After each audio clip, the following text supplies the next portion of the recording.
ચામડીની દરેક પ્રકારની બીમારી દાદર, ખુજલી, ખરજવું, સોરિયાસિસ, કોડ, ખીલ, તજાગરમી અને એલર્જી જડમૂળથી મટાડવા માટે આયુર્વેદિક દવા બનાવવામાં આવેલી છે.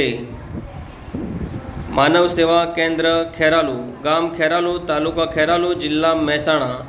તમારા ઘરની અંદર જે પણ ભાઈ બહેનને કે બાળકને આ પ્રકારની તકલીફ હોય તો એકવાર ખાસ અવશ્ય મુલાકાત કરો.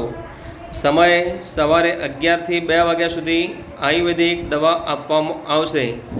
અમારો મોબાઈલ નંબર 9972910786. આ વિડીયો દરેક ચામડીના પેશન્ટ સુધી પહોંચાડો કે જે લોકો દવા કરીને થાકી ગયા હોય, ના મટતું હોય તો એકવાર ખાસ અવશ્ય મુલાકાત કરવી. તમારા દરેક સ્ટેટસમાં રાખો. WhatsApp group, Facebook, Instagram, Snapchat અને દરેક તમારા સર્કલમાં સગા સંબંધીઓને ખાસ મોકલો. જનસેવા એ જ પ્રભુ સેવાનું કાર્ય કરી સહભાગી બનો. ધન્યવાદ.